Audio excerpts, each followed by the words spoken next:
আমি ইসলামিক ফাইন্যান্সের ছাত্র হিসেবে আজকে আপনাদের গাইবান্ধার মানুষকে একটা পরামর্শ দিয়ে যাই। ধনী হওয়ার উপায় কি? 1 নাম্বার, ধনী হওয়ার পৃথিবীতে কোনো শর্টকাট রাস্তা নাই। প্রত্যেক শর্টকাট রাস্তা হারাম। প্রত্যেক যে এসে আপনাকে বলবে যে এখানে এটা করো, এতদিনের মধ্যে তুমি এত টাকার মালিক হয়ে যাবে, নিশ্চিত জেনে থাকবেন এটা হারাম। পৃথিবীতে ধনী হওয়ার কোনো শর্টকাট রাস্তা নাই, প্রত্যেক শর্টকাট রাস্তা জুয়া। তাহলে ধনী হওয়ার রাস্তা কি? ধনী হওয়ার রাস্তা হচ্ছে কম্পাউন্ড পদ্ধতিতে ধনী হওয়া। সেটা কি? আজকে আপনাদের উপস্থিত জনসমাজকে বললাম আমার এক হাতে আছে 50 লক্ষ টাকা, আর এক হাতে আছে 1 টাকা। আপনারা কে 50 লক্ষ নিতে চান, কে 1 টাকা নিতে চান? তবে শর্ত কি জানেন? এই 50 লক্ষ টাকা থেকে 1 টাকাও বাড়বে না, আর এই 1 টাকা থেকে প্রতিদিন এই 1 টাকাটা দ্বিগুণ হবে। আজ 1 টাকা তো কাল 2 টাকা, 2 টাকা তো পরের দিন 4 টাকা, 4 টাকা তো পরের দিন 8 টাকা, 8 টাকা তো পরের দিন 16 টাকা। কতদিন দ্বিগুণ হবে? 30 দিন। তা আপনারা এখানে বসে থেকেও যদি এখন ক্যালকুলেশন করেন, আপনার মনে হবে আরে বাড়তে তো 8 টাকা, 8 টাকা থেকে 16 টাকার কতই বাড়বে, 16 টাকা থেকে 32 টাকা, তার চেয়ে ভালো এই 50 লক্ষ টাকা এটা নিয়ে নিই। আপনি তাহলে ধনী হতে পারবেন না। আপনি এখনও ব্যবসা বুঝেন না, আপনি এখনও জুয়ার মধ্যে আছেন। মনে করতেছেন ব্যবসা মানে মনে হয় জুয়া, যে একটা গেম খেলে নিলাম একবারে ধনী হয়ে গেলাম। এখান থেকে উঠে গিয়ে হিসাব করবেন যে এই 1 টাকা দ্বিগুণ হতে হতে 30তম দিনে কত হবে? 1 কোটি টাকার বেশি হবে। ক্যালকুলেটরে অথবা মোবাইলে বক্তব্যের শেষে হিসাব করবেন যে 1 টাকা থেকে 2 টাকা, 2 টাকা থেকে 4 টাকা, 4 থেকে 8 টাকা, 8 টাকা থেকে 16 টাকা, দ্বিগুণ হতে হতে 30তম দিনে কত হয়? 30তম দিনে 1 কোটি টাকার বেশি হয়ে যাবে। তাহলে ধীর স্থিরভাবে টাকা বাড়তে থাকবে। এটা হলো ধনী হওয়ার রাস্তা। ধনী হওয়ার 2 নম্বর রাস্তা। ধরেন আপনাকে 50 লক্ষ টাকা দিয়ে দিলাম, যে যাও তোমাকে 50 লক্ষ টাকা দিয়ে দিচ্ছি, এখন তুমি ধনী হবা কি না এটা নির্ভর করছে তোমার মেন্টালিটির উপর, মানসিকতার উপর। কে ধনী হবে 50 লক্ষ টাকা নিয়ে, কে ধনী হবে না বুঝেন। যে 50 লক্ষ টাকা নিয়ে গিয়ে চিন্তা করবে আরে 50 লক্ষ টাকা পেয়েছি, তাহলে 50 লক্ষ টাকা থেকে একটা গাড়ি কিনি, মোটর সাইকেল কিনি, তারপরে একটা গাড়ি কিনি 20 লাখ টাকা দিয়ে, বাড়ি করি 30 লাখ টাকা দিয়ে, আর কি করা যায়, একটা এসি কিনি, একটা ফ্রিজ কিনি, আর কি একটা টিভি কিনি। এই ব্যক্তি এই 50 লক্ষ টাকা প্রত্যেক ওই জায়গাতে খরচ করেছে যেখান থেকে আরও খরচ বাড়বে। মোটর সাইকেল কিনেছে, মোটর সাইকেলের তেলে খরচ আছে। গাড়ি কিনেছে, এই যে গাড়ি আজকে আমাদের অ্যাক্সিডেন্ট হলো, গাড়িতে খরচ বাড়বে। গাড়ির গাড়ির টায়ার নষ্ট হবে, চাকা নষ্ট হবে, ওটা নতুন করে কিনতে হবে। প্রতিদিন মোবিল লাগবে, মোবিল দিতে হবে। ও যে এসি ফ্রিজ কিনেছে ওখানে কারেন্ট বিল আসবে, বিদ্যুৎ বিল আসবে। মোবাইল কিনেছে, ইন্টারনেট কিনেছে, ওয়াইফাই কিনেছে, ইন্টারনেটের বিল আসবে। তাহলে এই টাকা প্রত্যেক ওই জায়গাতে ব্যবহার করলো যেখান থেকে আরও খরচ বাড়লো। এই জীবনে কোনো দিন ধনী হতে পারবে না। এর ধনী হওয়ার রাস্তা ফুল স্টপ হয়ে গেছে। এই যদি প্রবাস থেকে কোটি টাকা ইনকাম করে নিয়ে আসে তাও ধনী হবে না, গার্মেন্টসে কাজ করে ইনকাম করে তাও ধনী হবে না, আপনারা যদি মাঠে জমিতে কাজ করে টাকা জমা করেন তাও ধনী হবেন না। শেষ ধনী হওয়ার রাস্তা। ধনী কে হবে? 1 টাকা ইনকাম করেছে, 10 টাকা ইনকাম করেছে, ইনকাম করার পর যে চিন্তা করতে পারবে যে আমার গায়ের জামাটা ছিঁড়া আছে, ছিঁড়াই থাক, আমার পায়ের স্যান্ডেলটা ছিঁড়া আছে, ছিঁড়াই থাক, আমার বাড়ি মাটির আছে, মাটিরই থাক। আগে 10 টাকা এমন জায়গায় ব্যয় করি যেখান থেকে আর 1 টাকা ইনকাম হবে, যেখান থেকে আর 1 টাকা ইনকাম বের হয়ে আসবে, ওই জায়গাতে আগে ব্যয় করি এই 10 টাকা। এই ব্যক্তি ধনী হয়ে যাবে। সময় লাগবে, 30 বছর সময় লাগবে, কিন্তু এই যে কম্পাউন্ড ওয়েতে আস্তে আস্তে বাড়তে বাড়তে শেষের দিকে গিয়ে কোটিপতি হয়ে যাবে দ্রুত। শেষে গিয়ে দ্রুত কোটিপতি হবে, শুরুতে অত দ্রুত হবে না, কিন্তু ওর পদ্ধতি ঠিক আছে।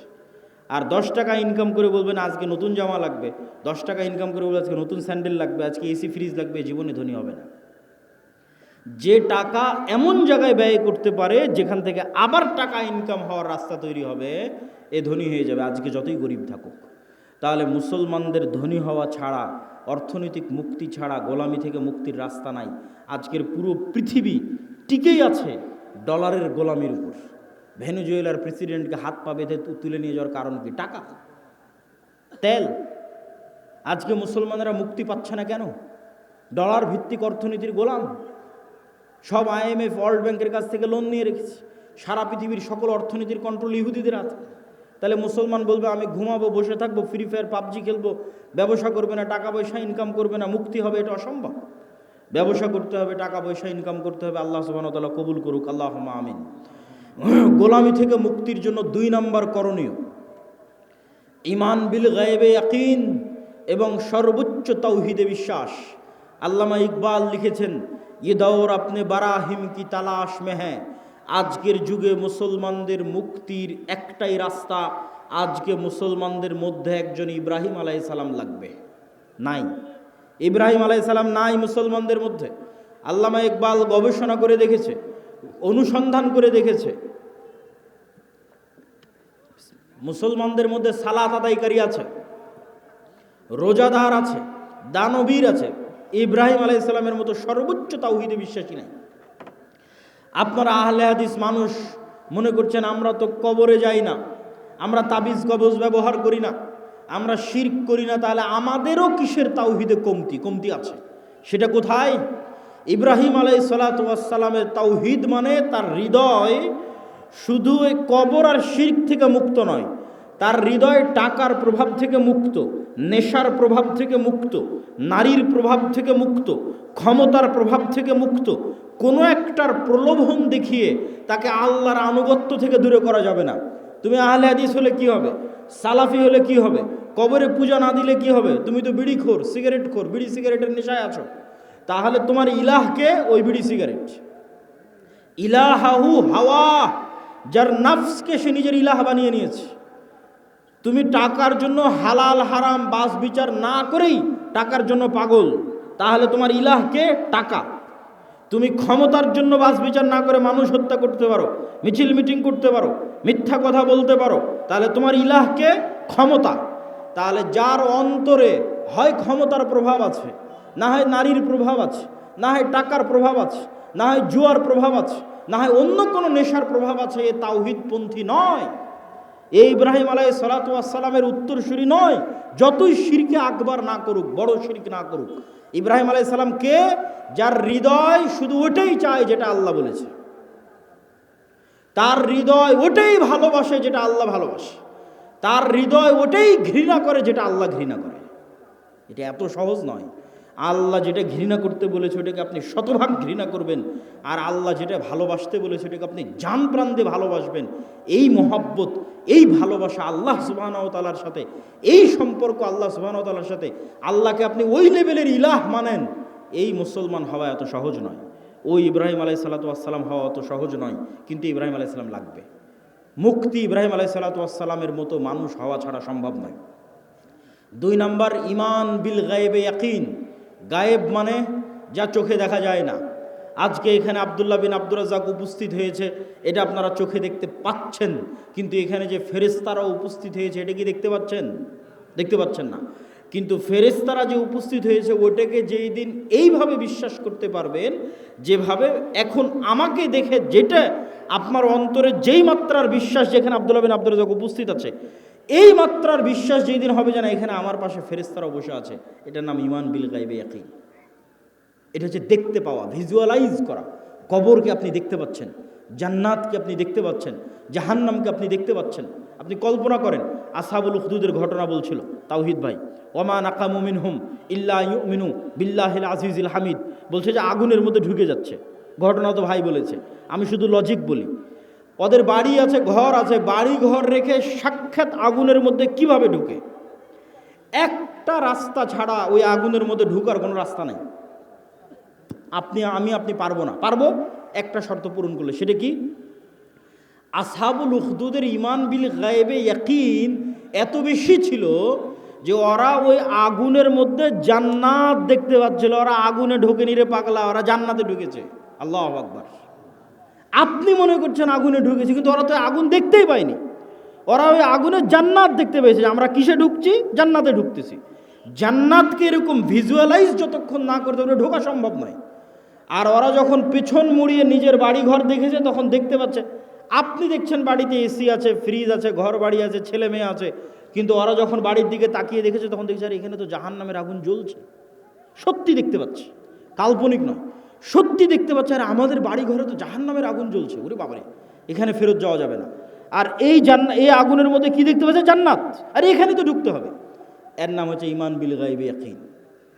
এই লেভেলের ঈমান যতক্ষণ পর্যন্ত অন্তত বাংলাদেশের 20% মুসলমানের না হয়েছে ততক্ষণ আপনি বলবেন যে বাংলাদেশে ইসলাম প্রতিষ্ঠা হয়ে যাবে, ইসলামী খেলাফা কায়েম হয়ে যাবে। সম্ভব নয়। আজকে যদি আপনি আমাকে বাংলাদেশের প্রধানমন্ত্রী করে দেন, আজকে ইরানের কি অবস্থা দেখেন। আমি বাংলাদেশের ক্ষমতায় গিয়ে যদি বলি বাংলাদেশ শতভাগ ইসলামী আইন বাস্তবায়ন করে দিলাম, কালকে ভারত এবং আমেরিকা মিলে অর্থনৈতিক বয়কট দিবে বাংলাদেশকে, যেমন ইরানকে দিয়ে রেখেছে। তাহলে ইরানের মানুষ মিছিল করতেছে কেন? আপনিও মিছিল করবেন কেন? অর্থনৈতিক বয়কট দেওয়ার পর ডলার আসবে না, গার্মেন্টস বন্ধ হয়ে যাবে। তাহলে গাইবান্ধার মানুষ খাবে কি? গাইবান্ধার মানুষ এখন যেই জীবনযাত্রায় অভ্যস্ত, এই মানের জীবনযাত্রা থাকবে না। বিদ্যুৎ আছে, বিদ্যুৎ থাকবে না, অল্প থাকবে, যাবে আসবে। যে কয়েকজনের বাড়িতে এসি চলছে আর এসি চালাতে পারবে না, যে কয়েকজনের ফ্রিজ আছে ওরা চালাতে পারবে না। তাহলে জীবনযাত্রার মান কমে যাবে। যখনই জীবনযাত্রার মান কমে যাবে তখন বলবে রাখো তোমার ইসলাম, আগের যেটা সেকুলার দেশ ছিল ওটাই ভালো ছিল। কখন বলবে না রাখো তোমার ইসলাম? যখন ওই আসহাবুল উখদুদের মতো ইমান হবে, দেখতে পাবে আর এটা তো জান্নাত, এটা তো জাহান্নাম, এটা যেদিন দেখতে পাবে। এই লেভেলের ইমান ছাড়া আপনি বাংলাদেশের সবচেয়ে পরহেজগার মানুষকে যদি রাষ্ট্র ক্ষমতায় বসিয়ে দেন, ও রাষ্ট্রে ইসলাম প্রতিষ্ঠা করতে পারবে না।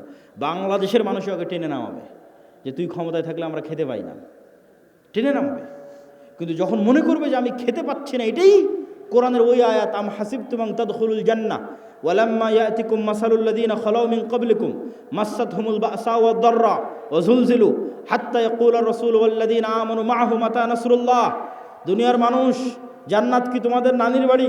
জান্নাত কি তোমাদের মামার বাড়ি? আল্লাহ বলছেন আম হাসিবতুম আন তাদখুলুল জান্নাহ, মনে করে নিলার জান্নাতে চলে গেলা, অথচ তোমাদের অতীতে যারা চলে গেছে তারা যে পরিমাণ কষ্ট সহ্য করেছে, তারা যে পরিমাণ আল্লাহর পরীক্ষার মুখোমুখি হয়েছে, সেই পরিমাণ পরীক্ষা দুঃখ কষ্ট তোমরা কিছুই ভোগ করনি, আর বলছো জান্নাতে চলে যাব? সম্ভব নয়। সম্মানিত উপস্থিতি, ঈমান বিল গায়বে ইয়াকিন। গায়েব মানে না দেখা জিনিসকে দেখতে পাওয়া। চোখ বন্ধ করলে আপনি দেখতে পাচ্ছেন যে কবরে কি হয়, জান্নাতে কি হয়, এটা দেখাও সহজ। দু একটা সহজ বুদ্ধি বলে দিই, কেমনে দেখতে পাবেন। আল্লাহ প্রত্যেক স্তরে পরের স্তরের আলামত দিয়ে রেখেছে। আমরা এখন দুনিয়ার স্তরে আছি, এর পরের স্তর কবরের স্তর। তো প্রত্যেক দিন দুনিয়াতে আমরা কবর দেখতে পাই, আল্লাহ দেখার ব্যবস্থা করে দিয়েছে। সেটা হচ্ছে ঘুম। আপনি যখন ঘুমাতে যান তখন দোয়া পড়েন, আল্লাহুম্মা বিইসমিকা আমুতু ওয়া আহইয়া। আল্লাহ তোমার নামে ঘুমাতে যাচ্ছি। জি না, যদি হতো আল্লাহ তোমার নামে ঘুমাতে যাচ্ছে, তাহলে আরবি হতো আল্লাহুম্মা বিইসমিকা আনামু ওয়া আইকাজ। তাওহীদ ভাই আছে, বুঝতে পারতেছে, আরও যারা আরবি বুঝবে তারা বুঝতে পারবে। তাহলে তখন দোয়ার অর্থ কি হবে? যে আল্লাহ তোমার নামে ঘুমাতে যাচ্ছি, তোমার নামে ঘুম থেকে উঠবো। কিন্তু আল্লাহ দোয়া বানিয়েছে আল্লাহুম্মা বিইসমিকা আমুতু, আল্লাহ তোমার নামে মরতে যাচ্ছি, ওয়া আহইয়া তোমার নামে মরা থেকে জীবিত হব। এবার সকালবেলা কি দোয়া শিখিয়েছে? আলহামদুলিল্লাহ ইল্লাযী আহইয়ানা বা'দামা আমাতানা। কি আশ্চর্য! বলে আল্লাহ মরে গেছিলাম রাতের বেলা, মরা থেকে এখন জীবিত হলাম। বা'দামা আমাতানা, মৃত্যুর পর। আল্লাহ রাতে মৃত্যু সংগঠিত হয়ে গেছিল, মৃত্যুর পর সকালবেলা তুমি জীবিত করে দিয়েছো। এটা হলো দোয়া। তাহলে প্রত্যেক দিন আমরা কবরে যাচ্ছি, প্রতি রাতে যখনই ঘুমাই তখনই কবরে যাই। ওটাই বারজাখের জীবন। বারজাখী জীবন ওই রকমই, কাছাকাছি। সেটার স্বাদ আল্লাহ সুবহানাহু ওয়া তাআলা দেন। যদিও রুহের পার্থক্য ভেদে বারজাখী জীবন এক একজনের এক এক রকম হবে।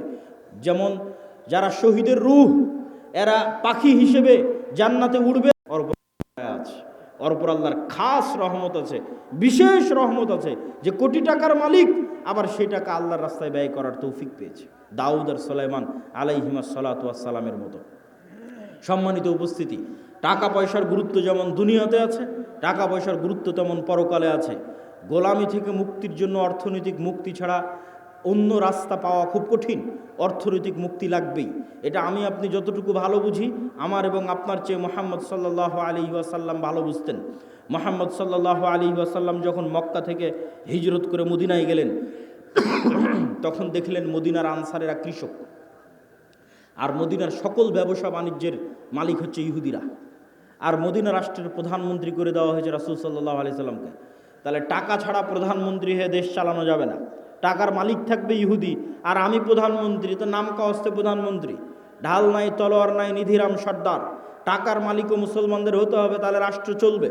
আল্লাহর নবী বললেন, মহাজির যারা আমার সাথে এসেছে সব ব্যবসায়ী, সবার রক্তে ব্যবসা আছে। আল্লাহর নবী নিজেও ব্যবসায়ী, কেননা মক্কার কোরাইশরা ব্যবসায়ী। আল্লাহর নবী আনসারদের বললেন, তোমাদের সম্পত্তির অর্ধেক অর্ধেক, 3 ভাগের 1 ভাগ, 3 ভাগের 2 ভাগ, যে যেভাবে পারো মহাজিরদের দিয়ে দাও। মহাজিরেরা ব্যবসা শুরু করবে। মহাজিরদের ব্যবসার জন্য যখন অর্থ দিতে বলা হলো, আনসারীরা রাজি হয়ে গেল। ওসমান ইবনে আফফান, আব্দুর রহমান ইবনে আউফ, জুবাইর ইবনুল আওয়াম, এই তিনজন সাহাবী আল্লাহর নবীর জীবদ্দশাতেই কোটি কোটি টাকার মালিক হয়ে গেছে ব্যবসা করে। মদিনায় গিয়ে রাসূল সাল্লাল্লাহু আলাইহি সাল্লামের জীবদ্দশাতেই আল্লাহর নবী যেখানে মসজিদে নববী করেছেন, ওখানে বিয়ের রোমা নামে একটা কুয়া ছিল, যে কুয়াতে মুসলমানদেরকে ওযু করতে হতো। ওই কুয়ার মালিক ছিল ইহুদি। রাসূল সাল্লাল্লাহু আলাইহি সাল্লাম বললেন, কে এই কুয়া কিনে দিবে জান্নাতে একটি ঝর্ণার বিনিময়ে? ওসমান ইবনে আফফান বললেন, আল্লাহর নবী, আমি জান্নাতে একটা ঝর্ণার বিনিময়ে এই কুয়া আপনাকে কিনে দিচ্ছি। তিনি সেই কুয়া কিনে দিলেন। রাসূল সাল্লাল্লাহু আলাইহি ওয়াসাল্লামের আত্মমর্যাদা রক্ষা হলো। না হলে ইহুদির কাছে গিয়ে অনুরোধ করতে হতো, ভাই তুমি এই কুয়ার মালিক, মুসলমানরা ওযু করবে, একটু ওযু করতে দাও। এটাই গোলামি। আপনি রাসূল সাল্লাল্লাহু আলাইহি সাল্লামের বদরের যুদ্ধ দেখেন। বদরের যুদ্ধ দেখলে মনে হবে এটি একটি ধর্মীয় যুদ্ধ, অবশ্যই ধর্মীয় যুদ্ধ, কিন্তু এখানে অর্থনৈতিক একটা বড় কারণ আছে। এইদিকে যদি কিবলা হয় তাহলে এইটা ধরতে হবে মক্কা, এইটা ধরতে হবে মদিনা, ওইটা ধরতে হবে সিরিয়া। এই সমুদ্রের পাশ দিয়ে ব্যবসায়িক বিজনেস রুট। আল্লাহর নবী যখন মদিনায় গেছে, মদিনায় গিয়ে ব্যবসায়িক রুট বন্ধ করে দিয়েছে। আবু সুফিয়ান আটকা পড়ে গেছে, মক্কায় ফিরে আসতে পারে না। তখন দূত মারফত আবু জাহালকে বলে পাঠিয়েছে যে মুহাম্মদ সাল্লাল্লাহু আলাইহি ওয়াসাল্লামের সাহাবীরা বিজনেস রুট বন্ধ করে দিয়েছে, তাড়াতাড়ি এসে আমাদের উদ্ধার করো। তখন আবু জাহাল মক্কা থেকে 1000 সেনাবাহিনী নিয়ে রওনা দিয়ে বদরে গিয়ে যুদ্ধ করেছে। বদর মদিনা থেকে 300 কিলোমিটার দূরে সমুদ্রের দিকে, যে সমুদ্র হচ্ছে ব্যবসায়িক রাস্তা।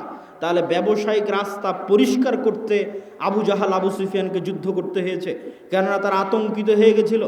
আজকে মুহাম্মদ সাল্লাল্লাহু আলাইহি ওয়াসাল্লামের মদিনায় যাওয়া 1 সপ্তাহ হয়নি, 10 দিন হয়নি, তাতে আমাদের ব্যবসায়িক রাস্তা বন্ধ। যদি মদিনা আরও শক্তিশালী হয়, আমরা মক্কার মানুষ কি করে খাবো? সিরিয়াতে তো আমাদের ব্যবসার রাস্তা বন্ধ হয়ে যাবে।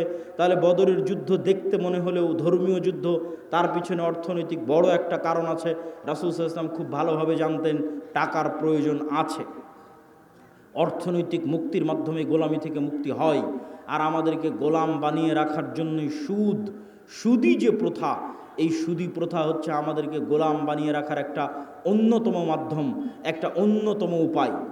সম্মানিত উপস্থিতি, আমরা আলোচনা করছিলাম যে অর্থনৈতিক ইবাদত বিপদ আপদের সাথে সম্পৃক্ত রেখে আমরা অর্থনৈতিক ইবাদতের আলোচনার মধ্যে ঢুকেছি।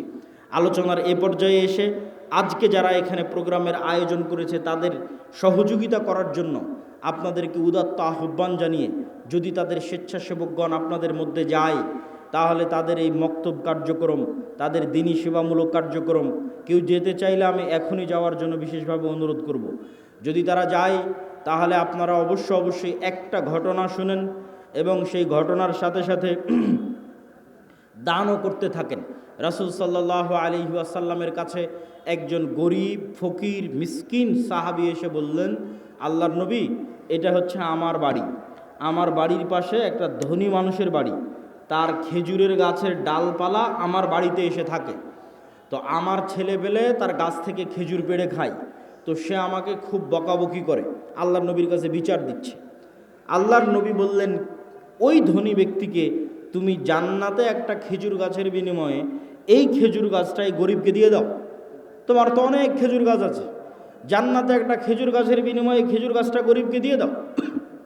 সে ব্যক্তি রাজি হলো না। ব্যক্তি মালিকানায় নবীও হস্তক্ষেপ করতে পারে না, ব্যক্তি মালিকানায় রাষ্ট্র হস্তক্ষেপ করতে পারে না। নবীর কথা সাহাবী শুনতেছে না, জান্নাতে একটা খেজুর গাছের বিনিময়ে খেজুর গাছ দিতে বলছে, দেয়নি। তো আবু দাহদা নামে একজন সাহাবী এই ঘটনা শুনতে পেয়েছে। শুনতে পেয়ে সে এই ধনী ব্যক্তিকে বলতেছে, ভাই, আমার একটা বিশাল খেজুরের বাগান আছে, কয়েক হাজার খেজুর গাছ আছে, ওই পুরো খেজুরের গাছ, খেজুরের বাগান তোমার, আর এই যে একটা খেজুরের গাছ আল্লাহর নবী জান্নাতে একটা খেজুর গাছের বিনিময়ে দিতে বলেছে, ওইটা আমাকে দিয়ে দাও। তখন এই ব্যক্তি বলছে, বারে, এত বিশাল খেজুরের বাগান, তার বিনিময়ে একটা খেজুরের গাছ, কি সমস্যা? ও তো আর পরকালের ডিল তো আর বোঝে না, জান্নাতের ডিল তো আর বোঝে না, ও রাজি হয়ে গেছে।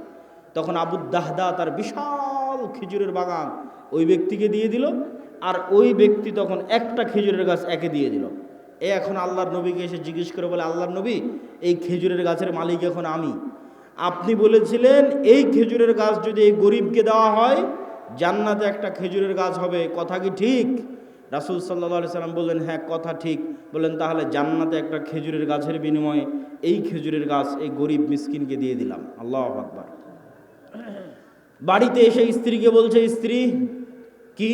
তো বলে, আমার যে বিশাল খেজুরের বাগান ছিল, এই বিশাল খেজুরের বাগান বিক্রি করে দিয়েছি। তো কত টাকাতে বিক্রি করে দিয়েছো? জান্নাতে একটা খেজুর গাছের বিনিময়ে বিক্রি করে দিয়েছি। আল্লাহু আকবার। তখন স্ত্রী বলছে, তোমার ব্যবসা সফল কাম হোক, লাভজনক হোক। আল্লাহর সাথে ব্যবসা কখনো ক্ষতিগ্রস্ত হয় না। আল্লাহ সুবহানাহু ওয়া তাআলার সাথে ব্যবসা কখনো লস হয় না। কেন লস হয় না সেটাও আমি আমার বক্তব্যের মধ্যে বুঝিয়ে বলবো। সম্মানিত উপস্থিতি, বিপদ দিয়ে বক্তব্য শুরু করেছিলাম কেন? বিপদ দিয়ে বক্তব্য শুরু করার দুটা কারণ। একটা আজকের কারণ, আর একটা আজকের এই প্রোগ্রামের যে আয়োজক, যে ছেলে জিয়াউর রহমান আজকের প্রোগ্রামের আয়োজন করে, এই ছেলেটা সব সময়ই অসুস্থ থাকে, থ্যালাসেমিয়া রোগে আক্রান্ত থাকে, কিন্তু দিনের কাজ করে। তো তাকে দেখলে আমার মাঝে মধ্যে মনে প্রশ্ন আসে যে আল্লাহ সুবহানাহু ওয়া তাআলা দিনদার মানুষকে কিভাবে পরীক্ষা করেন, বিপদ দিয়ে রাখেন, বিপদগ্রস্ত করে রাখেন। তো আসলে বিপদ দেখলে অনেক সময় মানুষের মনে হতে পারে যে আসলে আমি কি অপরাধ করেছি, কি ভুল করেছি যে বিপদে পড়লাম। আর আজকের যেটা কারণ, আজকের যেটা বিপদ, আজকের যেটা সমস্যা, সেটি হচ্ছে আমি ছিলাম ঢাকা এবং আপনাদের শ্রদ্ধেয় উস্তাদ শেখ আব্দুর রাজ্জাক বিন ইউসুফ, তিনি ইংল্যান্ডের 20 দিনের সফর শেষ করে গতকাল শাহজালাল ইন্টারন্যাশনাল এয়ারপোর্টে রাতে অবতরণ করে রাজশাহীতে সকালবেলা পৌঁছেছে। আজকে তিনি রওনা দিয়েছেন রাজশাহী থেকে আপনাদের এই প্রোগ্রামে আসার জন্য, এই প্রোগ্রামের ওয়াদা রক্ষা করার জন্য। আর আমি রওনা দিয়েছি ঢাকা থেকে। আমাদের দুই গাড়ির মধ্যেই যোগাযোগ চলমান ছিল, আছে। ইতিমধ্যেই আমরা যখন হাটিকুমরুল অতিক্রম করে আপনার এই সিরাজগঞ্জ মোড় অতিক্রম করে যখন বগুড়া শেরপুর রোডে উঠেছি, তখন আমি ঘুম গেছি গাড়িতে। তখন আমার ড্রাইভার ডাক দিয়ে বলতেছে, আব্দুল্লাহ ভাই। তো বলে কি? তো বলে, উস্তাজিদের গাড়ি অ্যাক্সিডেন্ট করেছে। ইন্না লিল্লাহি ওয়া ইন্না ইলাইহি রাজিউন। তাই বললাম, কী ঘটনা, কোথায়? তো মোকামতলা। তো আমরা খুব দ্রুত, তখন 16 কিলোমিটার দূর ছিলাম মোকামতলা থেকে। খুব দ্রুত আমরা মোকামতলা পৌঁছার চেষ্টা করি এবং আজকের যারা প্রোগ্রামের আয়োজক তাদেরকেও কল দিয়ে আমরা দ্রুত ডাকি যে ভাই তোমরা একটু দ্রুত এগিয়ে আসো, একটু সহযোগিতা করো। তো ঘটনা হচ্ছে, গাড়ি ঠিকঠাকই চলতেছিল, কিন্তু একটা সিএনজি রাস্তা থেকে উঠে দ্রুত, সিএনজি চালকেরই দোষ, দ্রুত রাস্তা থেকে উঠতে গেছে এবং আমাদের গাড়ি 60, 70, 80 যে কিলোমিটার গতিতেই থাক, ওই সিএনজির সাথে ধাক্কা খেয়ে সিএনজির 2-1 ব্যক্তি, হয়তো আল্লাহ সুবহানাহু ওয়া তাআলা ভালো জানে এখন কী অবস্থা তাদের, তারা বগুড়া জিয়া মেডিকেলে অসুস্থ অবস্থায়, আহত অবস্থায় ভর্তি হয়েছে। আর আমাদের শেখ আব্দুর রাজ্জাক বিন ইউসুফ, তিনিও হালকা আহত হয়েছেন, তবে সেরকম গুরুতর নয়। আল্লাহ সুবহানাহু ওয়া তাআলা তাকে হেফাজত করেছে, আলহামদুলিল্লাহ। তবে আমরা তাকে সাথে সাথেই আমার যে গাড়ি ছিল সেই গাড়িতে করে আমরা তাকে ব্যাক পাঠিয়ে দিই এবং আমি সিএনজিতে করে, আমাদের একটা গাড়ি এখন যেটা অ্যাক্সিডেন্ট অবস্থায় আছে সেটা ট্রাকে করে রাজশাহী নিয়ে যাওয়ার চেষ্টা হচ্ছে। আর আমি মোকামতলা থেকে সিএনজিতে করে আপনাদের এই প্রোগ্রামে অংশগ্রহণ করার জন্য এসেছি। আল্লাহ সুবহানাহু ওয়া তাআলা তৌফিক দিয়েছে। কিন্তু বিপদ কেন আসে, আল্লাহ সুবহানাহু ওয়া তাআলার পক্ষ থেকে কী জন্য আসে, আল্লাহ সুবহানাহু ওয়া তাআলা ভালো জানে। কিন্তু বিপদ দিয়ে আলোচনা শুরু করার পিছনের কারণ হচ্ছে আজকের একটা কারণ, এবং আজকের প্রোগ্রামের যে আয়োজক তার জন্য আল্লাহ সুবহানাহু ওয়া তাআলার কাছে দোয়া করি যে আজকের প্রোগ্রামের যে আয়োজক, এই ছেলেটা অসুস্থ থাকে সবসময়, ঢাকা মেডিকেলে গিয়ে ভর্তি হয়, তার টাকা পয়সারও সমস্যা থাকে। আল্লাহ সুবহানাহু ওয়া তাআলা তাকেও সুস্থতা দান করুক। আমাদের উস্তাদ শেখ আব্দুর রাজ্জাক বিন ইউসুফ, তাকেও সুস্থতা দান করুক, আল্লাহুম্মা আমিন। জিয়াউর রহমানের সাথে দেখা হতে আমি বললাম যে তোমার প্রোগ্রামের ভাগ্য, তাকদীরে আল্লাহ সুবহানাহু ওয়া তাআলা কী লিখে রেখেছে যে এবারও এত চেষ্টা করার পরও তোমার প্রোগ্রামের সেই ভাগ্যের উন্নয়ন লক্ষ্য করা গেল না। আল্লাহ সুবহানাহু ওয়া তাআলা হয়তো চাইনি, এর মধ্যেই হয়তো আল্লাহ সুবহানাহু ওয়া তাআলা কোনো কল্যাণ লিখে রেখেছেন, আল্লাহ সুবহানাহু ওয়া তাআলা ভালো জানে। আজকে আমার বক্তব্যের বিষয়বস্তু, অধপতন অবস্থা থেকে মুসলিম উম্মার মুক্তি কিভাবে সম্ভব, তার একটা পয়েন্ট ইতিমধ্যে আমরা আলোচনা করে ফেলেছি, অর্থনৈতিক মুক্তি। অতএব কোনো যুবক বলতে পারবে না যে আমি ঘরে বসে থাকব। মুসলমানদের ব্যবসায়ী হচ্ছে, মুসলমানদের রক্ত মাংসে তাদের বৈশিষ্ট্য হচ্ছে ব্যবসায়ী হওয়া। চাকরি করা মুসলমানদেরকে শিখিয়েছে ইউরোপিয়ানরা। মুসলমানদের বৈশিষ্ট্য ব্যবসায়ী করা, তার দলিল কোথায় থেকে নেবেন? যত সাহাবীর জীবনী আছে, সব সাহাবীর জীবনী খুলে দেখেন, কোনো সাহাবী, অধিকাংশ সাহাবী নিজ বাড়িতে নিজ এলাকায়, নিজ গ্রামে, নিজ শহরে মারা যায়নি। কেননা সবাই ব্যবসা আর দিনের দাওয়াত এই দুইটাকে নিয়ে রওনা দিয়েছে। যতদূর পর্যন্ত ইসলামের খেলাফত গেছে ততদূর পর্যন্ত তাদের ব্যবসার দিনের দাওয়াত চলতে থেকেছে। যেখানে ইসলামিক খেলাফত যায়নি, মালয়েশিয়া, ইন্দোনেশিয়া, ব্রুনাই পর্যন্ত সাহাবীদের দাওয়াত গেছে ব্যবসা আর দিনের দাওয়াত। ভারতের কেরালা, বাংলাদেশের চিটাগাং, এগুলোতে পর্যন্ত দাওয়াত এসেছে ব্যবসা এবং দিনের দাওয়াতের মাধ্যমে। কিন্তু ইউরোপীয় উপনিবেশ মুসলমানদের শিখিয়েছে তোমাদের চাকরি করতে হবে। চাকরি শব্দের অর্থ হচ্ছে চাকর থেকে চাকুরি, গোলাম থেকে গোলামি, নৌকার থেকে নৌকরি, চাকর থেকে চাকুরি।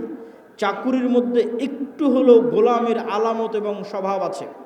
আল্লামা ইকবাল বলেছেন, জিন্দা কৌমকা এহি হে আলামত কে বদলতি রহতি হে শুভ শাম উনকে। বলছে জীবিত কওমকে, কোন জাতিকে দেখলে বুঝবা যে এই গ্রামের মানুষ এখনো বেঁচে আছে, এই মুসলিম উম্মাহ এখনো বেঁচে আছে, বাংলাদেশের মানুষেরা এখনো বেঁচে আছে যদি দেখো তাদের প্রতিদিনের সকাল সন্ধ্যা পরিবর্তন হচ্ছে। তাদের প্রতিদিনের সকাল সন্ধ্যা যদি পরিবর্তন হচ্ছে দেখো, তাহলে বুঝবা বেঁচে আছে। আর যদি দেখো প্রত্যেক দিন একই রকম, সকালে উঠে অফিস, অফিস থেকে বের হয়ে বাসা, সকালে উঠে অফিস, অফিস থেকে বের হয়ে বাসা, সকালে উঠে কারখানা, কারখানা থেকে বের হয়ে বাসা, যদি সেম রুটিন থাকে তাহলে বুঝবে এই জাতি মারা গেছে। কেন? মরু যাযাবর বিদয়ীন যারা মুসলমান হয়েছিল তাদের কোনো দিন সকাল সন্ধ্যা একরকম থাকতো না। ওরা আজকে এখানে 5 দিন, এখান থেকে উঠে পরের দিন রংপুর, রংপুর থেকে উঠে পরের দিন রাজশাহী, রাজশাহী থেকে উঠে পরের দিন ঢাকা। প্রতিদিন এদের সকাল সন্ধ্যা পরিবর্তন হয়। আর যারা ব্যবসায়ী এদের কোনো দিন সকাল সন্ধ্যা এক থাকে না। আজ এই উদ্যোগ, কাল এই সমস্যা, কাল এই প্রবলেম, আজকে এই সমস্যা, আজকে এই উদ্যোগ। প্রতিদিন তাদেরকে নতুন নতুন চ্যালেঞ্জ, নতুন নতুন প্রবলেম মোকাবেলা করে ব্যবসা করতে হয়। তাহলে বুঝতে হবে এরা জীবিত আছে। ব্যবসায়ী হতেই হবে, ব্যবসায়ী হওয়ার চেষ্টা যুবক সমাজকে করতেই হবে। কেন? তার একটা দলিল দিই। আইয়ুব আলাইহিস সালাতু ওয়াস সালাম একদা গোসল করছিলেন, তখন আসমান থেকে স্বর্ণের বৃষ্টি হচ্ছে। আইয়ুব আলাইহিস সালাতু ওয়াস সালাম গোসল বাদ দিয়ে ওই স্বর্ণের বৃষ্টি স্বর্ণ কুড়াতে গেলেন। যখন স্বর্ণ কুড়াতে গেলেন তখন আল্লাহ সুবহানাহু ওয়া তাআলা আইয়ুব আলাইহিস সালাতু ওয়াস সালামকে বলছে, তোমাকে তো আমি গরিব করে দিইনি, তাহলে তুমি কেন স্বর্ণ কুড়াতে গেলে? এখনও তোমার লোভ গেল না? ধন সম্পদের উপর থেকে এখনও তোমার লোভ যায়নি, থেকে গেছে? তখন আইয়ুব আলাইহিস সালাতু ওয়াস সালাম উত্তরে বলছে, আল্লাহ, ধন সম্পদের উপর লোভ থেকে নয়, স্বর্ণের উপর লোভ থেকে নয়, এই যে স্বর্ণ আকাশ থেকে অবতীর্ণ হচ্ছে এটা আপনার দয়া অবতীর্ণ হচ্ছে, এটা আপনার রহমত অবতীর্ণ হচ্ছে। আর আমি যদি সারা পৃথিবীর সকল ধন সম্পদের মালিক হয়ে যাই, তবু আপনার দয়া থেকে যদি বলি যে না আল্লাহর দয়া আমার দরকার নাই, তাহলে তো আমি অহংকারী। সারা পৃথিবীর সব ধন সম্পদের মালিক হয়ে গেছি, তাও যদি বুঝতে পারি ওখান থেকে 1 টাকা ইনকাম করা যাবে, তাহলে আমি মনে করব ওই 1 টাকা তো আল্লাহর দয়া। তাহলে ওই 1 টাকা ইনকাম বাদ দিয়ে ঘরে বসে থাকলে এটা অহংকার হবে আল্লাহর দয়ার সাথে। অতএব ওখান থেকে 1 টাকা ইনকাম করা যাবে, ওটা আল্লাহর দয়া, তাড়াতাড়ি ওটা নিতে হবে। আল্লাহ সুবহানাহু ওয়া তাআলা বলছেন, ফাইদা কুজিয়াতিস সালাত ফান্তাশিরু ফিল আরজ ওয়াবতাগু মিন ফাজলিল্লাহ। যখনই তোমাদের সালাত শেষ হয়ে যায় তখনই তোমরা বের হয়ে যাও পৃথিবীতে। যেখানে পৃথিবীতে তোমরা আল্লাহর দয়া দেখতে পাবে, সারা পৃথিবীতে আল্লাহর দয়া ছড়িয়ে ছিটিয়ে আছে, ওই দয়াগুলো জমা করো, ওই দয়াগুলো একত্রিত করো, ওই রিজিকগুলো অনুসন্ধান করো। তাহলে কোনো যুবকের পক্ষে সমীচীন হবে না, কোনো মানুষের পক্ষে সমীচীন হবে না যে সে বুঝতে পারবে ওখান থেকে 1 টাকা পাওয়া যাবে আর ওই 1 টাকা ইনকামের চেষ্টা করবে না, এটা অহংকার। বক্তব্যের এই পয়েন্ট আরেকটা কথা বলে শেষ করে নতুন পয়েন্টের দিকে এগিয়ে যায়। ধনী কিভাবে হবে? আল্লাহ সুবহানাহু তাআলা যাকে ভালোবাসেন তাকে দুনিয়া দেন, বিষয়টা এমন নয়। তথা দুনিয়া দেওয়া ভালোবাসার প্রমাণ নয়, বরং আল্লাহ সুবহানাহু তাআলা যাকে ভালোবাসেন তাকে তার আনুগত্য করার তৌফিক দেন। তাহলে আজকে শাখাহাতি, বালুয়া, গোবিন্দগঞ্জ, মহিমাগঞ্জে কেউ কোটি টাকার মালিক হয়ে গেল, তার মানে তার উপর আল্লাহর দয়া আছে, এটি ভুল ধারণা। শাখাহাতি, বালুয়া, মহিমাগঞ্জ, গোবিন্দগঞ্জ, গাইবান্ধায় কেউ বিশাল বাড়ি করে নিল, কেউ খুব আরামে আছে, আয়েশে আছে, দুবাই ঘুরছে, কারো বাড়িতে এসি ফ্রিজ আছে, তার মানে তার উপর আল্লাহর দয়া আছে, আল্লাহ তাকে ভালোবেসে এগুলো দিয়েছে। এটা ভুল ধারণা। ভালোবাসা বুঝতে হলে কি দেখতে হবে? আল্লাহ তাকে আনুগত্য করার তৌফিক দেয় কিনা। সকালে যখন ফজরের আজান দিবে তখন জানালা খুলে দেখবেন যে একদল মানুষ, অল্প সংখ্যক মানুষ গুটি গুটি পায়ে মসজিদের দিকে এগিয়ে যাচ্ছে। ওই যে ফজরের সালাত যাকে আল্লাহ জামাতে পড়ার তৌফিক দিয়েছে, ওই মানুষকে আল্লাহ ভালোবাসে, বলেন আল্লাহু আকবার। আর আল্লাহ সুবহানাহু ওয়া তাআলা আপনাকে ভালোবাসেন কিনা, আপনাকে যে শাস্তি দিচ্ছেন, এটা আপনি কি দিয়ে বুঝবেন? দেখবেন আপনি গুনাহে লিপ্ত আছেন, এটাই শাস্তি।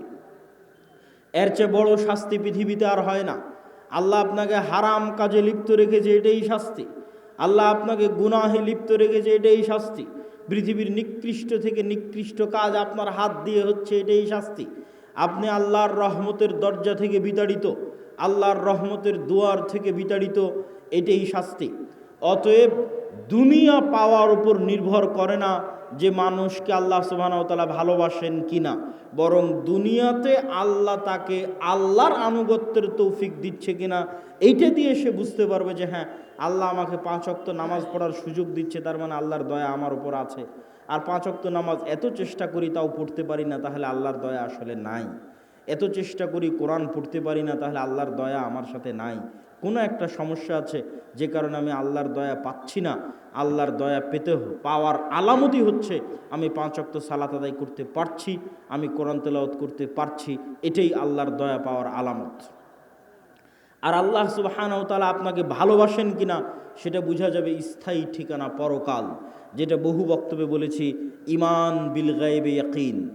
দুনিয়ার সকল কিছুর বিনিময়ে মানুষ পরকালের মাঠে বাঁচতে চাইবে যে আল্লাহ সুবহানাহু ওয়া তাআলা তাকে পরকালে মুক্তি দিক, কিন্তু তারপরেও পরকালে তার জন্য মুক্তি কঠিন হয়ে দাঁড়াবে দুনিয়ার সকল সম্পদের বিনিময়ে হলেও। তাহলে ওই সম্পদ, ওই ধন দৌলত আপনি দুনিয়াতে আঁকড়ে ধরে থাকবেন, এইটা দিয়ে আপনি পরকালে মুক্তি পাবেন না। বরং আপনাকে এই ধন সম্পদ, এই ধন দৌলত দান করে কিয়ামতের মাঠে ধনী অবস্থায় উঠতে হবে, কিয়ামতের মাঠে কোটিপতি অবস্থায় উঠতে হবে, কিয়ামতের মাঠে কোটি কোটি টাকা আপনার হাতে থাকতে হবে, যেন কিয়ামতের মাঠে বিপদে পড়লে আপনি বাঁচতে পারেন। তো কিয়ামতের মাঠে কোটি কোটি টাকা কিভাবে থাকবে? নতুন করে কিয়ামতের মাঠে ব্যবসা বাণিজ্য করার সুযোগ নাই। যা ব্যবসা বাণিজ্য দুনিয়াতেই করে, দুনিয়াতেই সেই টাকা আল্লাহর অ্যাকাউন্টে জমা দিয়ে কিয়ামতের মাঠে কোটিপতি অবস্থায় উঠতে হবে। তাহলে দুনিয়ার কেস কোর্ট কাচারি মামলা মোকদ্দমায় যেমন টাকার জরিমানা দিয়ে বাঁচা যায়, কিয়ামতের মাঠে আল্লাহর দরবারে যে মামলা মোকদ্দমা হবে, কেস জরিমানা হবে, ওখানে আপনি যে কোটি টাকার মালিক হবেন, ওই টাকা দিয়ে তখন আপনি ওই মামলা মোকদ্দমাগুলো খালাস করাতে পারবেন আপনার টাকার জোরে, টাকার ক্ষমতায়। এই জন্য ইবাদতের জগতে যতগুলো পাওয়ারফুল শক্তিশালী ইবাদত আছে, তার মধ্যে একটি হচ্ছে টাকা। আল্লাহ সুবহানাহু ওয়া তাআলা জান্নাত বিক্রি করে দিতে চেয়েছেন দুটো জিনিসের কাছে। সালাত আদায় করে আপনি গ্যারেন্টি দিতে পারবেন না, নিশ্চিত শতভাগ গ্যারেন্টি দিতে পারবেন না যে না আমি জান্নাত আমার হয়েই গেছে। কেন পারবেন না? আপনি গ্যারেন্টি দিতে পারবেন না যে আমার সালাত ফরজ হওয়ার পর থেকে 1 ওয়াক্ত সালাতও মিস দেইনি, এই কারণে পারবেন না। হ্যাঁ, যদি এটা গ্যারেন্টি দিতে পারতেন যে আমার উপর সালাত ফরজ হওয়ার পর থেকে 1 ওয়াক্ত সালাতও মিস দেইনি, 1 ওয়াক্ত সালাতও কাজা করিনি, তাহলে সালাত দিয়েই আপনি নিশ্চিত জান্নাতে চলে যেতেন। কিন্তু আপনি নিজেই গ্যারেন্টি দিতে পারবেন না যে কই আমি সালাতে কোনোদিন অবহেলা করিনি। আপনি নিজেই গ্যারেন্টি দিতে পারবেন না যে আমি কোনোদিন গুনাহ করিনি, আমি নিষ্পাপ। যেহেতু আপনি গ্যারেন্টি দিতে পারবেন না, ফলত আপনি আল্লাহর দয়ার মুখাপেক্ষী যে আল্লাহ 5 ওয়াক্ত সালাত ঠিক মতো আদায় করতে পারিনি, গুনাহ অনেক করে ফেলেছি, ক্ষমা করে দাও, নাহলে জান্নাত যেতে পারবো না, আল্লাহর দয়ার মুখাপেক্ষী। কিন্তু দুটো ইবাদত এমন আছে যে দুটো ইবাদতে আপনি নিশ্চিত চ্যালেঞ্জ দিয়ে বলতে পারবেন হ্যাঁ জান্নাত আমার হয়েছে, হবে, যাবো ইনশাআল্লাহ। সেই দুটো ইবাদতের একটা হচ্ছে আল্লাহর রাস্তায় জিহাদ করে জীবন দিয়ে দেওয়া, নিজের নফস যেটা আল্লাহ আপনাকে দিয়েছে, যেটা আপনার সবচেয়ে প্রিয় সম্পদ, ওইটা হাতে করে নিয়ে আল্লাহর রাস্তায় জিহাদে বের হলেন, যুদ্ধ করে শহীদ হয়ে গেলেন, আল্লাহর রাস্তায় জীবন দিয়ে দিলেন। এই শহীদের রক্তের ফোঁটা মাটিতে পড়ার আগে ওর কত গুনাহ আছে, আর ওর কত ইবাদতে কমতি আছে, আর কত কি আছে, সব কিছু আল্লাহ সুবহানাহু ওয়া তাআলা ক্ষমা করে দিবে। এবং সে তার কাছে জান্নাত বিক্রি হয়ে গেছে তার নফসের বিনিময়ে। আর একজনের কাছে জান্নাত বিক্রি হয়ে যাবে, সে হচ্ছে যে টাকা দিয়ে জান্নাত কিনতে পারবে। টাকা দিয়ে কেমনে জান্নাত কিনবে? দুনিয়াতেই অসংখ্য ইবাদতের কমতির আপনি পূরণ দিতে পারবেন টাকা দিয়ে। দুনিয়াতে আপনি অসংখ্য গুনাহের কাফফারা দিতে পারবেন টাকা দিয়ে। হজ করতে গেছেন, জামারায় পাথর নিক্ষেপ মিস হয়ে গেছে, কোনো একটা ইবাদতে কমতি চলে এসেছে হজের মধ্যে, আপনাকে মুআল্লিম বলবে টাকা দেন, টাকা দিয়ে খাসি দুম্বা কিনি, আপনার নামে দম দিলে ইবাদতের এই কমতিটা পূরণ হয়ে যাবে। দুনিয়াতেই টাকা দিয়ে ইবাদতের কমতি পূরণ হচ্ছে। রমজান মাস আসতেছে, দিনের বেলা স্ত্রীর সাথে সাংসারিক জীবনে গেছেন, কবিরা গুনাহ করে ফেলেছেন, আল্লাহ বলছেন গোলাম আজাদ করো, গোলাম আজাদ করতে টাকা লাগবে, গোলাম আজাদ করার টাকা নাই, ৬০ জন মিসকিনকে খাওয়াও, ৬০ জন মিসকিনকে খাওয়াতে টাকা লাগবে। তাহলে দুনিয়াতেই টাকা দিয়ে আপনার গুনাহের কাফফারা হয়ে যাচ্ছে, ইবাদতের কমতির ব্যাকআপ হয়ে যাচ্ছে। তাহলে আপনি যত ইবাদতের কমতি আপনার আছে, যত গুনাহ আপনার আছে, আর যত পাওনাদার মানুষ আছে, সবগুলো ব্যাকআপ দেওয়া যাবে কিয়ামতের মাঠে যদি আপনি কোটিপতি হন। টাকা দিয়ে ব্যাকআপ দেওয়া যাবে, কিন্তু সেই টাকা দুনিয়াতেই অর্জন করে এখানে বসে থেকেই পরকালের অ্যাকাউন্টে, আল্লাহ সুবহানাহু ওয়া তাআলার অ্যাকাউন্টে জমা করে যেতে হবে। মুসলমানদের সবচেয়ে বড় হতাশার জায়গা হচ্ছে মুসলমানেরা অর্থনীতি, টাকা পয়সাকে গুরুত্ব কম দেয়। হ্যাঁ, আগের আলোচনা, বিপদ আপদের আলোচনায় এটি আমরা স্পষ্ট করেছি যে কেউ টাকার মালিক হবে মানেই সে দয়াপ্রাপ্ত, বিষয়টি এমন নয়। কে দয়াপ্রাপ্ত? যাকে আল্লাহ তার ইবাদতের সুযোগ দেয়। তাহলে দুটোই যদি মিলে যায়, তাহলে ওর চেয়ে বড় দয়াপ্রাপ্ত আর কে? এটাই রাসূল সাল্লাল্লাহু আলাইহি ওয়াসাল্লাম বলেছেন যে দুই শ্রেণীর মানুষের সাথে তোমরা ঈর্ষা করতে পারবা, যেই দুই শ্রেণীর এক শ্রেণী হচ্ছে এত ব্যতিক্রম যে সাধারণত এই দুটো একসাথে মিলে না, একত্রিত হয় না। সেটা কি? যাকে আল্লাহ টাকারও মালিক করেছে, কোটি কোটি টাকার মালিক করেছে। খুব ব্যতিক্রম যে কোটি কোটি টাকার মালিক দুবাই গিয়ে মদের বারে, জুয়ার বারে আড্ডা না দিয়ে, নারী মদ জুয়া নিয়ে ফুর্তি না করে ওর কোটি কোটি টাকা আনবর। যেমন আজকে এখানে বক্তব্য শুনে মনে মনে বললেন আজ থেকে 5 ওয়াক্ত সালাত আদায় করব, একদিনও আদায় করতে পারলেন না, তাহলে আপনার সবর নাই। মনে করলেন আজ থেকে গান শুনবো না, 7 দিন শোনা বন্ধ রাখার পর আর ধরে রাখতে পারলেন না, তার মানে সবর নাই।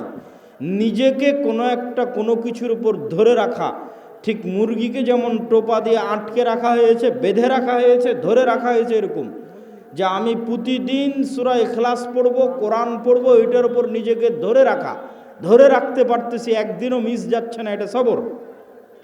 আমি গান শুনতে চাই না, শুনবো না, এটার উপর নিজেকে কতদিন ধরে রাখতে পারতেছি, এটা সবর। এই জন্য মানুষের সকল নেক আমলের মূল রহস্য হচ্ছে সবর। এই জন্য আল্লাহ সুবহানাহু ওয়া তাআলা পবিত্র কোরআন মাজিদে বারবার সবরের দার্স এবং সবরের উদাহরণ এবং বিপদ আপদের কথা উল্লেখ করেছেন। ওয়াতাওয়াসাউ বিল হাক্কি ওয়াতাওয়াসাউ বিস সবর। তোমরা পরস্পরকে সত্যের দিকে দাওয়াত দাও, পরস্পরকে ধৈর্যের দিকে দাওয়াত দাও। প্রশ্ন হচ্ছে, যখন আল্লাহওয়ালা মানুষ, দিনদার মানুষ, পরহেজগার মানুষ দেখে যে একটা ইহুদি, একটা খ্রিস্টান, একটা ফাসেক, একটা জালেম, তার কি সুখের জীবন, অন্যায়ভাবে টাকা পয়সা উপার্জন করে এসি, ফ্রিজ, বাসা বাড়ি, বিল্ডিং, জমি জায়গা ক্রয় করে একাকার, আর আমি 5 ওয়াক্ত সালাত আদায় করে, তাহাজ্জুদের সালাত আদায় করে আমি বিপদে, হয় অসুখ বিসুখে বিপদে, না হয় জিনিসপাতি নিয়ে বিপদে, না হয় অন্য কোনো কিছু নিয়ে বিপদে। আর রহস্য কি? রাসূলুল্লাহ সাল্লাল্লাহু আলাইহি ওয়াসাল্লাম বলেন, আল্লাহ সুবহানাহু ওয়া তাআলা যাকে সবচেয়ে বেশি ভালোবাসেন তাদেরকে সবচেয়ে বেশি পরীক্ষায় ফেলেন, আর আল্লাহ সুবহানাহু ওয়া তাআলা সবচেয়ে বেশি ভালোবাসেন নবীদেরকে। এই জন্য নবীদের পরীক্ষা সবচেয়ে বেশি। 2 জন নবীর সাথে যদি আপনি আপনাকে মিলান, তাহলে আপনার কোনো বিপদ, পৃথিবীর কোনো বিপদ আর আপনার কাছে বিপদ মনে হবে না যদি শুধু 2 জন নবীর সাথে আপনি আপনাকে মিলান। তার একজন নবী ইউসুফ আলাইহিস সালাতু ওয়াস সালাম, আর একজন নবী মুহাম্মদ সাল্লাল্লাহু আলাইহি ওয়াসাল্লাম। ইউসুফ আলাইহিস সালাতু ওয়াস সালাম নিজে নবী, তার পিতা ইয়াকুব আলাইহিস সালাতু ওয়াস সালাম নবী, তার দাদা ইসহাক আলাইহিস সালাতু ওয়াস সালাম নবী, তার পরদাদা ইব্রাহিম আলাইহিস সালাতু ওয়াস সালাম নবী। তাহলে এতগুলো নবীর সন্তান হওয়ার পরেও, এত তাকওয়াবান পরহেজগার হওয়ার পরেও তিনি ভাইদের ষড়যন্ত্রে কুয়ায় নিক্ষিপ্ত হচ্ছেন অসহায় অবস্থায়। কি অপরাধ, কোন পাপের শাস্তি? যে ইউসুফকে কুয়ায় নিক্ষিপ্ত হতে হবে, কুয়া থেকে উদ্ধার হয়ে বাজারে বিক্রি হয়ে যাচ্ছেন, কি অপরাধ, কোন পাপের শাস্তি যে ইউসুফকে আজ বাজারে বিক্রি হতে হবে? নবীর সন্তান হওয়ার পরেও শুধু কি বাজারে বিক্রি, মানুষের বাড়িতে কৃতদাস হিসেবে, কাজের লোক হিসেবে কাজ করে খাচ্ছেন।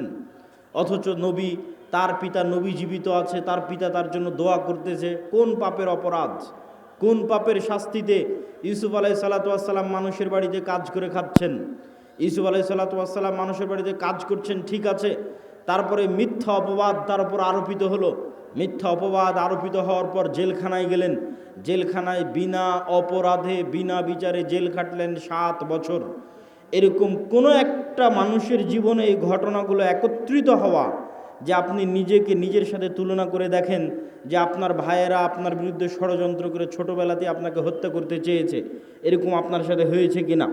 2 নম্বর, আপনি মানুষের বাড়িতে কৃতদাস হিসেবে কাজ করেছেন কিনা, আপনি মানুষের বাড়ির কাজের লোক কিনা? 3 নম্বর, আপনার উপর মিথ্যা অপবাদ দেওয়া হয়েছে কিনা? 4 নম্বর, আপনি বিনা অপরাধে বিনা বিচারে 7 বছরের বেশি জেল খেটেছেন কিনা? একসাথে এতগুলো ঘটনা আপনার জীবনে ঘটেছে কিনা? নবী নাম্বার 2 মুহাম্মদ সাল্লাল্লাহু আলাইহি ওয়াসাল্লাম। মুহাম্মদ সাল্লাল্লাহু আলাইহি ওয়াসাল্লাম দাওয়াতি জীবনে কি বাধা বিপত্তির সম্মুখীন হয়েছে সেটা তো আমরা বহু শুনেছি, কিন্তু ব্যক্তিগত জীবনে তিনি এতিম অবস্থায় পৃথিবীতে এসেছেন এবং অল্প কিছুদিন পরেই তার মাও দুনিয়া থেকে বিদায় নিয়েছে। এমন কেউ যার সাথে রাসূল সাল্লাল্লাহু আলাইহি ওয়াসাল্লামের জীবনে যা ঘটেছে তা হুবহু ঘটবে বা তার কাছাকাছি ঘটবে এরকম মানুষ পৃথিবীতে খুঁজে পাওয়া কঠিন। সেটা কি এক, যে আপনার পিতা ছোটোবেলায় মারা গেছে, আপনার মাও ছোটোবেলায় মারা গেছে, আপনি পিতা মাতার আদর স্নেহ ছাড়াই বড় হয়েছেন, সবগুলো আপনার জীবনে মিলে কেনা দেখেন। কারো কারো জীবনে মিলতে পারে একটা, যে হ্যাঁ বাপ মারা গেছে কিন্তু মা বেঁচে ছিল। কারো জীবনে মিলতে পারে মা মরে গেছে বাপ বেঁচে ছিল। খুব কম মানুষের জীবনে মিলবে যে না ওর মাও ছোটোবেলায় মরে গেছে বাপও মরে গেছে, খুব কম। তাও যদি মিলে তাহলে ঠিক আছে। আপনি তারপরে দাদা মারা গেল, তারপরে হচ্ছে আপনি যে স্ত্রীকে বিবাহ করেছেন, যে স্ত্রী আপনার সবচেয়ে আদরের, সবচেয়ে বিশ্বস্ত, সবচেয়ে কাছের, সেই স্ত্রী আপনার জীবদ্দশায় মারা গেল। শুধু কি স্ত্রী, আল্লাহ সুবহানাহু ওয়া তাআলা আপনাকে যতগুলো সন্তান দিয়েছিলেন প্রত্যেক সন্তানকে আপনি নিজে হাতে কবরে ঢুকিয়ে আসতেছেন। শুধু তাই নয়, ছোটবেলায় মারা যাওয়া সন্তান নয়, বড় হওয়া বিবাহিত সন্তান, বড় হওয়া বিবাহিত 2 কন্যাকে রাসূল সাল্লাল্লাহু আলাইহি ওয়াসাল্লাম নিজে হাতে কবরে দিয়েছেন। ছোট ছোট ছেলেকে তো কবরে দিয়েছেন। শুধু ফাতেমা ছাড়া রাসূল সাল্লাল্লাহু আলাইহি ওয়াসাল্লামের আর কোনো সন্তান জীবিত থাকেনি। তাহলে আপনি কল্পনা করেন, একই সাথে ছোটবেলায় আপনার পিতা মাতা মারা গেছে, একই সাথে আপনার স্ত্রী মারা গেছে, একই সাথে আপনার সব ছেলে মেয়ে মারা গেছে, তাদেরকে আপনি কবরে দিয়েছেন। এই রকম একই সাথে এতগুলো ঘটনা আপনার জীবনে ঘটবে, মিলবে, এটা খুব কঠিন, অসম্ভব। তাহলে নবী হওয়ার পর রাসূল সাল্লাল্লাহু আলাইহি ওয়াসাল্লাম কোন পাপের শাস্তিতে, কোন অপরাধের শাস্তিতে এতগুলো ব্যক্তিগত জীবনের বিপদের মুখোমুখি হচ্ছেন? দাওয়াতি জীবনের নয়, দাওয়াতি জীবনের ঘটনা তো আরও লম্বা। শিয়াবে আবি তালেবে যখন তার চাচাকে সহ 3 বছর যখন ঘিরে রাখা হলো, গৃহবন্দী রাখা হলো, যখন খাবারের কোনো কিছু ছিল না, যখন তায়েফের ময়দানে মারা হলো, আঘাত করা হলো, যখন বদর উহুদে হত্যা করার চেষ্টা করা হলো, যখন মক্কায় হত্যার চেষ্টা হলো, অসংখ্য দাওয়াতি জীবনে বাধা রাসূল সাল্লাল্লাহু আলাইহি ওয়াসাল্লামের, সেগুলোতে আমরা গেলাম না। সম্মানিত উপস্থিতি, শুধু এই 2 নবীর জীবনীর সাথে যদি আপনি আপনার নিজের জীবনকে মিলান, তাহলে আপনার জীবনে আর কোনো কষ্ট, কোনো দুঃখ, কোনো বিপদ, কোনো সমস্যা, আর বিপদ আর দুঃখ আর কষ্ট বলে মনে হবে না। আসলেই আল্লাহ সুবহানাহু ওয়া তাআলা যাদেরকে ভালোবাসেন তাদেরকে আল্লাহ সুবহানাহু ওয়া তাআলা পরীক্ষা করতে চান। কেন পরীক্ষা করতে চান? রাসূল সাল্লাল্লাহু আলাইহি ওয়াসাল্লাম বলেন, মা মিন মুসলিমিন, এমন কোনো মুসলমান যে বিপদগ্রস্ত হয়। কেমন বিপদগ্রস্ত? যে তার পায়ে একটা কাঁটাও যদি ফুটে, তার পায়ে যদি একটা কাঁটাও ফুটে, শুধু তাই নয়, সে যদি ন্যূনতম দুশ্চিন্তার মধ্যেও থাকে, হাম্মিন ও হুজনিন, যদি ন্যূনতম দুশ্চিন্তার মধ্যেও থাকে, তাহলে এই কাঁটা ফুটার মাধ্যমে, এই দুশ্চিন্তার মাধ্যমে আল্লাহ সুবহানাহু ওয়া তাআলা তার গুনাহকে ক্ষমা করে দেন। আল্লাহু আকবার। এবং বিপদ বাড়তে বাড়তে বাড়তে বাড়তে এমন অবস্থায় সে দুনিয়া থেকে বিদায় নেয় যখন তার উপরে আর কোনো গুনাহই নাই, সকল গুনাহ দুনিয়াতেই মিটে গেছে। তো বিপদ মানুষের জীবনে আসতেই পারে, মুসিবাহ মানুষের জীবনে আসতেই পারে, সমস্যা মানুষের জীবনে আসতেই পারে, কিন্তু ধৈর্য ধারণ করা হচ্ছে একজন মুমিনের পরিচয়। শুধু ধৈর্য নয়, ধৈর্যেরও উপরের একটা স্তর আছে, তার নাম রেজা, সন্তুষ্টি। এই সন্তুষ্টির স্তরে খুব মজবুত ঈমান ছাড়া মানুষের পক্ষে পৌঁছা সম্ভব নয়। ধৈর্যের স্তরে মানুষ পৌঁছতে পারে, কিন্তু রেজা, সন্তুষ্টির স্তরে মানুষের পক্ষে পৌঁছা কঠিন। সন্তুষ্টি কি? সন্তুষ্টি হচ্ছে আল্লাহ সুবহানাহু ওয়া তাআলা আমার জন্য যে সিদ্ধান্ত নিয়েছেন, এই সিদ্ধান্তের উপর আমি খুশি, এই সিদ্ধান্তের উপর আমি খুশি। একদা এক মহিলা রাসূল সাল্লাল্লাহু আলাইহি ওয়াসাল্লামের কাছে আসলেন, তিনি মৃগী রোগে আক্রান্ত। আল্লাহর নবীকে তিনি বললেন, আল্লাহর নবী, আপনি আমার জন্য দোয়া করে দেন যেন আল্লাহ সুবহানাহু ওয়া তাআলা আমার মৃগী রোগ ভালো করে দেয়। রাসূল সাল্লাল্লাহু আলাইহি ওয়াসাল্লাম তাকে বলেন, ইন শি'তি সাবারতি ফালাকিল জান্নাহ, তুমি যদি চাও তাহলে তোমার যে মৃগী রোগ হয়েছে এই রোগের উপর সন্তুষ্ট থাকো, আর আল্লাহ তোমার জন্য জান্নাত দিবে। আর যদি চাও আমি তোমার মৃগী রোগ ভালো হওয়ার জন্য আল্লাহর কাছে দোয়া করে দিতে পারি। রাসূল সাল্লাল্লাহু আলাইহি ওয়াসাল্লাম একটা রোগের উপর চিকিৎসা না নিয়ে সন্তুষ্ট থাকতে বলতেছেন জান্নাতের বিনিময়ে। তখন ওই মহিলা মানুষ বলছে, ঠিক আছে, আমাকে আল্লাহ যে অসুখ দিয়েছে এই অসুখের উপর আমি সন্তুষ্ট থাকতে চাই, তবে আপনি এতটুকু দোয়া করেন যেন আমার কাপড় চোপড় খুলে না যায়। মৃগী রোগে আক্রান্ত হলে, ব্রেন ঠিক না থাকলে কাপড় চোপড় খুলে যায়, কাপড় চোপড় যেন আমি খুলে না ফেলি, সেই দোয়াটুকু আপনি করে দিয়েন। আর আল্লাহ আমাকে যে অসুস্থতা দিয়েছে এই অসুস্থতার উপর আমি রাজি, সন্তুষ্ট, খুশি।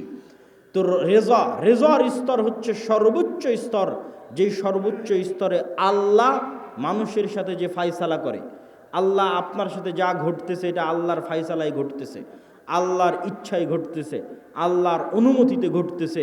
তো আপনার জীবনে যা ঘটতেছে এই ফায়সালার উপর যখন আপনি সন্তুষ্ট থাকেন, তথা ওই অবস্থাতেও আপনি আলহামদুলিল্লাহ বলতে পারেন।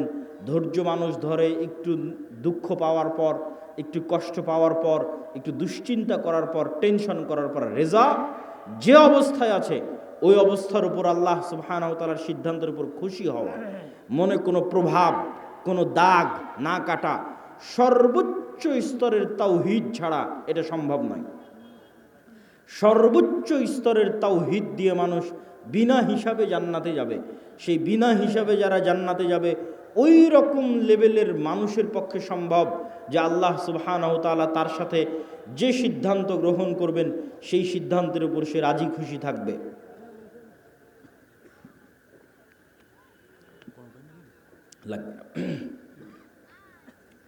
তো আমরা আলোচনার শুরুতেই, যদিও আজকে আমার আলোচনার মূল বক্তব্যের বিষয়বস্তু মুসলিম উম্মার অধঃপতন এবং সে অধঃপতন থেকে মুক্তির উপায়, তবে পরিবেশ পরিস্থিতির পরিপ্রেক্ষিতে আলোচনার শুরুটা করলাম বিপদ এবং ধৈর্য ধারণ দিয়ে। এবং বিপদের উদাহরণে ইউসুফ আলাইহিস সালাতু ওয়াস সালাম এবং মুহাম্মদ সাল্লাল্লাহু আলাইহি ওয়াসাল্লাম এবং আরেকজন নবী আইয়ুব আলাইহিস সালাতু ওয়াস সালাম, তাদের উদাহরণ পৃথিবীতে চিরস্মরণীয়।